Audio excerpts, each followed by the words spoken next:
उत्तरकाशी को यूं ही गंगा और जमुना का उद्गम स्थल नहीं कहा जाता। यहाँ की हर घाटी, हर जलधारा एक पवित्र कथा कहती है। खीर गंगा, जो गंगा की एक सहायक नदी थी, 1978 तक बेहद शांत और समृद्ध इलाकों से होकर बहा करती थी। इस घाटी में घने जंगल, दुर्लभ वन्य जीव और आदिवासी संस्कृति का गहरा असर था। यहाँ का पर्यावरण संतुलन अपने आप में अनोखा था, न कोई शोर न प्रदूषण, लेकिन ये सब तब तक था जब तक इंसानी लालच ने यहाँ दस्तक नहीं दी। 1978 के बाद इस घाटी में एक बड़ा बदलाव देखा गया। अतिक्रमण, अवैध निर्माण और जंगलों की अंधाधुंध कटाई ने इस स्वर्ग जैसे इलाके को बदलना शुरू कर दिया। जिन रास्तों से खीर गंगा बहती थी, अब वहाँ कंक्रीट के ढांचे खड़े होने लगे। पेड़ों को काटकर खेती और रिहायशी इलाके बसाए गए और देखते ही देखते इस घाटी का प्राकृतिक स्वरूप मिट्टी में मिल गया। वो जलधारा जो कभी जीवन देती थी, अब खुद अस्तित्व की लड़ाई लड़ने लगी।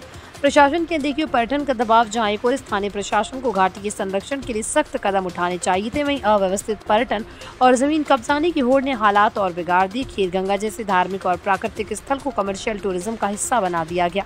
बिना योजना के रास्ते बनाए गए, होटल और गेस्ट हाउस खुले और इसका सीधा असर यहाँ के जल स्रोत, मिट्टी और जंगलों पर पड़ा।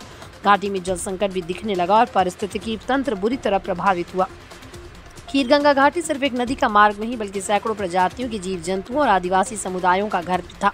जंगलों की कटाई ने न केवल जीव जंतुओं का ठिकाना छीना, बल्कि इन समुदायों की जीवन शैली भी प्रभावित की। जो लोग पीढ़ियों से जंगलों और जलधाराओं पर निर्भर थे, उन्हें अब बाहर पलायन करना पड़ा। नदियों का रुख बदलने से खेती भी प्रभावित हुई और अभी हालात ये है, घाटी की मूल पहचान लगभग खो चुकी है। सवाल उठता है कि आप भी कुछ किया जा सकता है। विशेषज्ञों का मानना है, अगर वनों का पुनर्वनीकरण, अतिक्रमण की सख्त निगरानी और टूरिज्म पर कंट्रोल किया जाए तो खीर गंगा घाटी फिर से संरक्षित की जा सकती है। स्थानीय समुदायों को शामिल करते हुए सस्टेनेबल डेवलपमेंट का रास्ता अपनाया जाना जरूरी है।